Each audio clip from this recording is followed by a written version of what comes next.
नमस्कार. मालिकेच्या आजच्या भागामध्ये आपल्याला पाहायला मिळतं की ऊर्जाला फोन आलेला असतो आणि ऊर्जा फोनवर बोलत असते तेव्हा पूर्वा तिच्याकडे पाहते. ऊर्जा खूप जोरात ओरडते काय झालंय म्हणून, कारण अजून शौर्य शुद्धीवर एवढंच तिला ऐकायला येतं. आणि तेव्हा मात्र पूर्वाला धक्का बसतो की अचानक ऊर्जाला काय झालं आणि एवढी ती धावत का सुटलेली आहे, कारण ऊर्जाला भानच राहत नाहीये, ती काहीच सांगत नाहीये. पाठीमागून पूर्वा तिला आवाज देत असते काय झालं काय झालं म्हणून विचारत असते, पण इकडं ऊर्जाचं लक्षच नसतं आणि ऊर्जा मात्र धावत निघालेली असते. तशीच पर्स अडकवते आणि ती निघालेली आहे.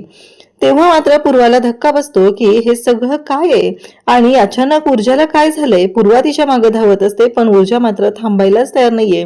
ऊर्जा तशीच धावत सुटलेली आहे आणि त्याच वेळेस इकडे पूर्वा तिच्या मागे येते आणि पाहते तर काय धक्का बसलेला असतो. ऊर्जा अजिबात थांबलेली नाही.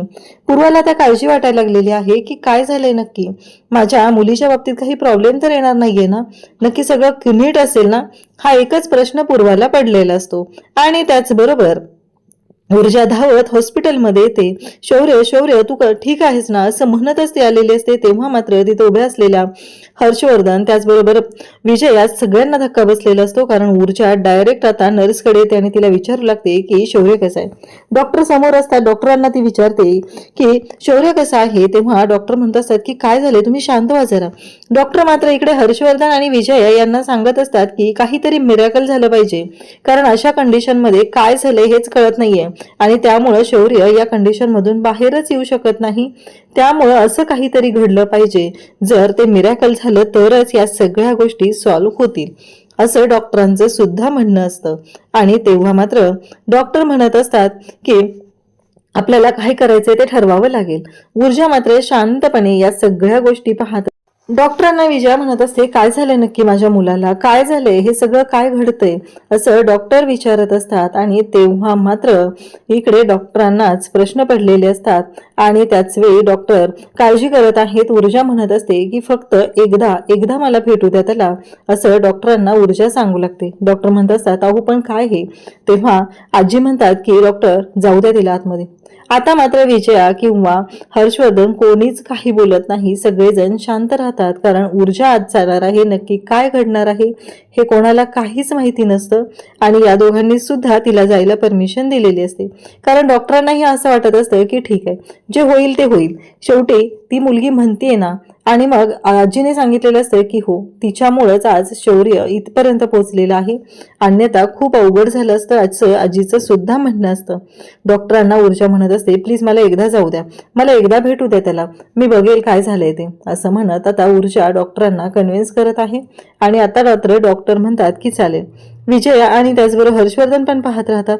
आदित्य सुद्धा तिथं असतो आणि सगळ्यांच्या समोर ह्या सगळ्या गोष्टी घडत असतात. आदित्यला कुठेतरी मनातून वाटत असतं की शौर्य हा ऊर्जाच्या प्रेमात पडलेला आहे आणि आजीला तर या सगळ्या गोष्टींबद्दल आधीपासूनच माहिती आहे. त्याचबरोबर इकडे आजींच्या समोर विजय येते आणि विचारू लागते की मला काही प्रश्नांची उत्तरं हवी आहेत आणि त्या प्रश्नांची उत्तरं तुम्ही द्यायची आहेत.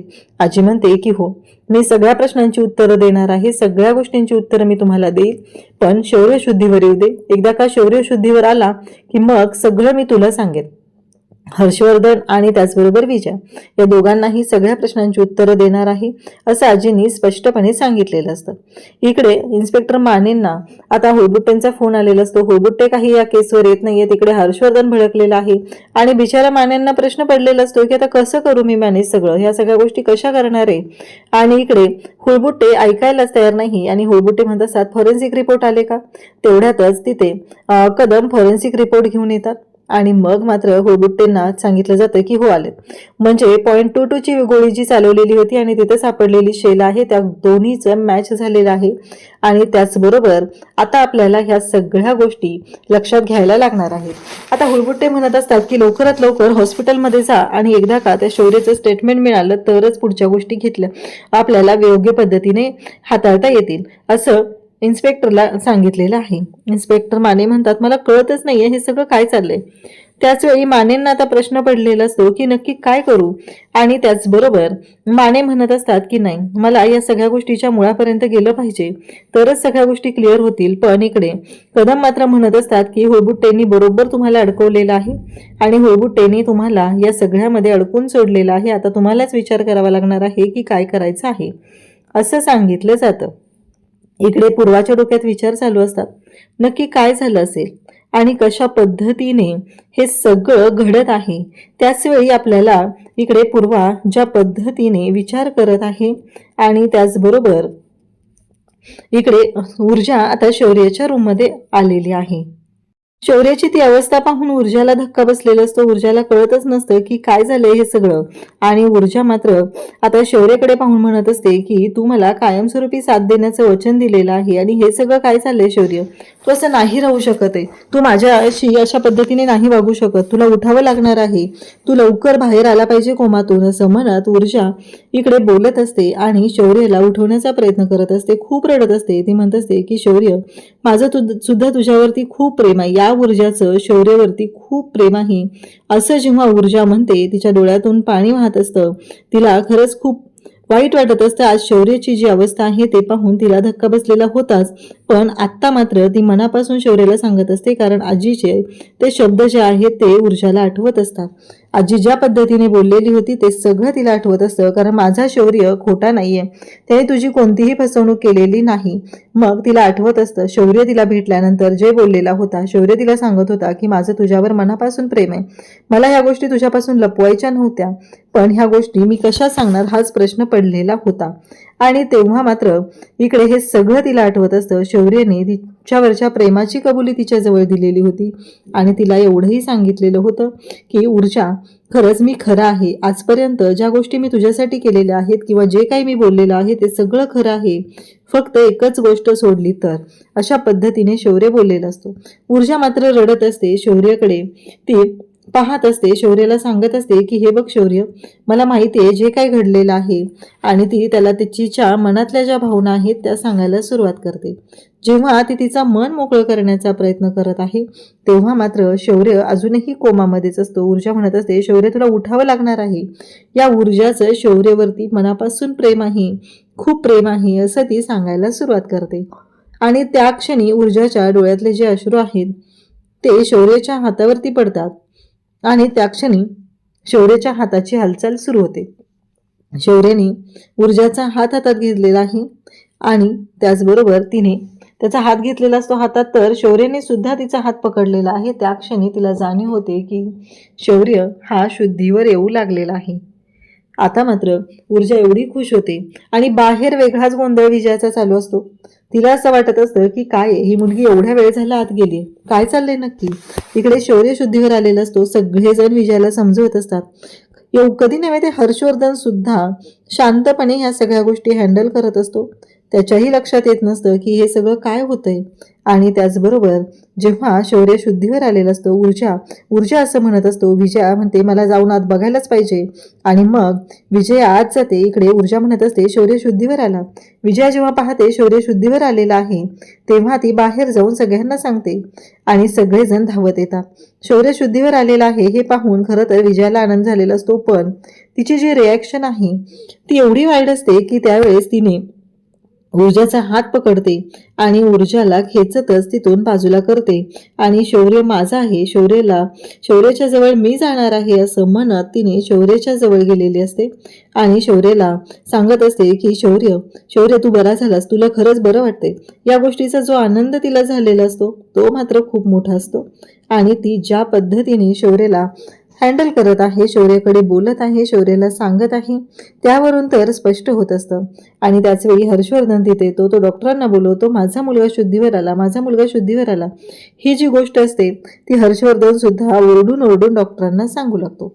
हर्षवर्धनलाही तेवढाच आनंद झालेला असतो आणि ऊर्जा मात्र मागे असते. आता सगळेजण तिथे जमलेले असतात आणि सगळेजण पाहत असतात. त्याचबरोबर डॉक्टर तिथे आलेले असतात आणि त्याचवेळी डॉक्टर भागवत कुठे आहेत हा प्रश्न विचारला जातो आणि त्याचवेळी डॉक्टर भागवत एका ऑपरेशनमध्ये आहेत ही गोष्ट लक्षात आल्यानंतर मात्र विजया सगळेजण खुश झालेले असतात. ऊर्जा मात्र पाहण्याचा प्रयत्न करत असते, कारण शौर्य तिला दिसत नसतो आणि आजींच्या मात्र ही गोष्ट लक्षात आलेली असते. आणि त्याचवेळी आजी ज्या पद्धतीने हे सगळं बोलत असतात आणि त्याच पद्धतीने आजी ऊर्जाकडे पाहत असतात. आजींना माहिती असतं की ऊर्जामुळंच शौर्य शुद्धीवरती आलेला आहे. ऊर्जा मात्र बाप्पाला हात जोडून नमस्कार करत असते, आभार मानत असते, कारण काहीही झालं तरीही या सगळ्या गोष्टी ज्या आहेत त्या ऊर्जामुळेच पॉसिबल झालेले असतात. इकडे ऊर्जा त्याचबरोबर सगळेजण बाहेर येतात. डॉक्टर म्हणत असतात की मला चेकअप करू द्या. हर्षवर्धन एकटक ऊर्जाकडे पाहत असतो. ऊर्जा मात्र देवाचे आभार मानत असते आणि सांगत असते की खरंच आज जे काही केलेलं आहे ते खरंच इतकी मोठी गोष्ट झालेली आहे. आणि त्याच वेळी विजया तिथे येते आणि म्हणते बाद झालं, इतक्या वेळ झालं तुझं सगळं ऐकून घेतलं जाते, आता निघायचं इथून. आणि त्याचबरोबर निघायचं म्हणजे निघायचं, मी सांगितलंय ना, तुझा काही संबंधच नाहीये तर तू इथे कशाला थांबते, चल, असं म्हणत विजया तिला काढत असते तिथून हॉस्पिटलमधून बाहेर. तेव्हा विजया तिला म्हणते की हे बघ, तू माझ्या मुलाचे प्राण वाचवलेत, त्याला इथंपर्यंत आणलेलं आहे, ही गोष्ट माझ्यासाठी खूप मोठी आहे. आणि त्याचबरोबर मला माहितीये आज तू जे काही केलेलं आहे ते खूप मोठं आहे. आणि त्याच वेळी इकडं पाहायला मिळतं ते म्हणजे तू आत्ताच्या आत्ता निघ. ऊर्जा म्हणत असते की नाही, मी इथून कुठेही जाणार नाही, जोपर्यंत शौर्य बरं आहे हे डॉक्टर मला सांगणार नाही तोपर्यंत मी इथून कुठेही जाणार नाही, असं स्पष्टपणे इकडे ती सांगत असते. हर्षवर्धन पाहत असतो ऊर्जा एवढी ठामपणे बोलते, नक्की काय आहे यामागचं रिझन, हा प्रश्न पडलेला असतो. आणि त्याच वेळी ऊर्जा म्हणत असते डॉक्टरांनी मला सांगू द्या शौर्य बरा झालेला आहे, त्याला आता कुठलाही प्रॉब्लेम नाहीये, तो आउट ऑफ डेंजर आहे, तेव्हा मी इथून जाईन, एवढं ऊर्जा स्पष्टपणे सांगत असते.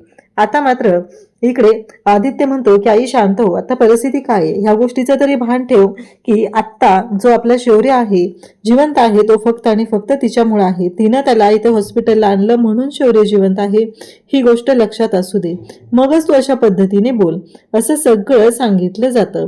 आणि त्याच वेळी इकडे पाहायला मिळतं ते म्हणजे आता ही गोष्ट समजलेली आहे ती म्हणजे दिग्विजयला.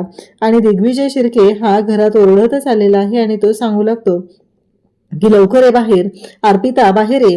आणि मग एवढा आनंद पाहून इकडे अर्पिताच्या आईच्या लक्षात येतं, ती म्हणत असते की काय झालं हॉस्पिटलमधून, तेव्हा तो सांगतो की हो, कारण तो शुद्धीवर आले. आणि विक्रांतला सुद्धा तो सांगू लागतो बघितलंस ना, हे देवाचे आभार मान, कारण आपल्या मुलीनं केलेली जी प्रार्थना होती ती फळाला आलेली आहे आणि म्हणून तर हे सगळं झालेलं आहे. आणि त्याच वेळी या सगळ्या गोष्टी जेव्हा घडत आहेत तेव्हा मात्र आता अर्पिता म्हणत असते की चला चला डॅड आपण जाऊया. तेव्हा मात्र सांगितलं जातं की काहीही झालं तरीही आता तिथे माझ्याशिवाय दुसरं कोणीही यायचं नाही, असं हर्षवर्धन सांगत असत. इकडे हर्षवर्धनकडे भेटायला जायला मी आणि अर्पिता दोघं जाणार आहे, तुम्ही दोघांनी यायचं नाहीये. आणि विक्रांत तू तर हॉस्पिटलच्या जवळपासही फिरकायचं नाही, असं ठणकावून सांगितलं जातं. इकडे अर्पिता म्हणत असते की बरोबर आहे डॅड, कसं आहे माहितीये का, हर्षवर्धन अंकलची तब्येत त्याची मूड कसं आहे काय हे सगळं तुम्ही पाहणार, म्हणजे विचार करा ना, उद्या जर माझ्या बाबतीत असं काही झालं तरीही तुम्ही असाच विचार करणार आहात आणि याच पद्धतीने सगळ्या गोष्टी बोलणार आहात, कारण तुम्ही फक्त आणि फक्त राजकारण, कारण तुमच्यातली माणुसकी आणि प्रेम जिव्हाळा हे सगळं संपून गेलेलं आहे आणि या गोष्टी अशा पद्धतीने झालेल्या आहेत. आता मात्र इकडे हर्षवर्धनच्या बाबतीत हे बोलल्यानंतर मात्र आता दिग्विजयला खूप राग आलेला असतो. दिग्विजय म्हणत असतो काय बोलतेस तू, तेव्हा ती म्हणते डॅड नका येऊ तुम्ही, काही गरज नाहीये, माझी मी जाईल आणि माझी मी सगळी परिस्थिती हँडल करेल, मी बघेल काय करायचंय ते, तुम्ही तिकडे यायची गरज नाही, असं सगळं सांगितलं जातं. आणि त्याच वेळीस इकडे आता ऊर्जाला सगळेजण म्हणत असतात की तू जा, पण ऊर्जा तेवढीच हट्टाला पेटलेली आहे. ऊर्जा म्हणत असते की नाही, मी कुठंही जाणार नाही आणि काहीही झालं तरीही मी इथेच थांबणार आहे. डॉक्टर येतात आणि डॉक्टर आता बोलत असतात, हर्षवर्धनला म्हणत असतात की काळजी करायची गरज नाहीये, खरं तर मेडिकल सायन्स असून सुद्धा मी हात टेकले होते, पण असं कोणतं मिरॅकल झालं, नक्की काय झालं, ह्या सगळ्या गोष्टींचा विचार आता तुम्ही करा, कारण तो शुद्धीवर तर आलेला आहे, आउट ऑफ डेंजर आहे, काहीच प्रॉब्लेम नाहीये, असं म्हटल्याबरोबर इकडे आजी ऊर्जाकडे पाहत असतात आणि ऊर्जाला म्हणत असतात की हे सगळं तुझ्यामुळे झालंय, म्हणजे तू जर नसती तर ह्या गोष्टी पॉसिबल झाल्याच नसत्या. विजया म्हणत असते आता मी शौर्यला कधी घेऊन जाऊ शकतो. डॉक्टर म्हणतात की मी डिस्चार्जचे पेपर रेडी करतो. दुसरी गोष्ट म्हणजे आत्ता तुम्ही त्याला फक्त आनंदी ठेवायचा आहे, त्याला कोणताही धक्का द्यायचा नाही, कारण त्याला ज्या गोष्टीमुळे त्रास होतोय त्या गोष्टी करायच्या नाहीत, असं सगळं सांगितलं जात असतं. मग ऊर्जा समोर येते आणि डॉक्टरांना विचारते डॉक्टर आता शौर्य कसं आहे, शौर्य ठीक आहे ना. डॉक्टर म्हणतात की आपण, तेव्हा आदित्य आणि त्याचबरोबर आजी दोघंही तिथं असतात, ते सांगतात की जेव्हा शौर्याला गोळी लागली होती तेव्हा या मुलीने त्याला हॉस्पिटलमध्ये आणलेलं आहे. तेव्हा डॉक्टर म्हणतात की खरंच यंग लेडी, खरंच आज तुझ्यामुळं तो जिवंत आहे, आज आपण शौर्यला जे पाहतोय ते फक्त आणि फक्त तुझ्यामुळेच पॉसिबल झालेलं आहे, अन्यथा ह्या गोष्टी वाटतात तेवढ्या सोप्या नव्हत्या. हे सगळं जेव्हा घडत असतं तेव्हा हर्षवर्धन काहीच बोलत नाहीये. हर्षवर्धन फक्त शांत राहून सगळ्या गोष्टी पाहत आहे, कारण त्याच्या डोक्यात वेगळेच विचार चालू आहेत. त्याला कुठेतरी मनात शंका आलेली आहे की ऊर्जा आणि शौर्य यांच्या बाबतीत काय, यांच्या नात्याच्या बाबतीत काय आहे. हर्षवर्धन जरी शांतपणे बोलत असला तरीही त्याच्या डोक्यातले जे विचार आहेत ते तेवढे साधे नसतात, कारण त्याच्या बाबतीत जो काही तो करत आहे त्यावरून स्पष्ट होत असतं की नक्कीच पुढे काहीतरी वेगळा डाव असू शकतो.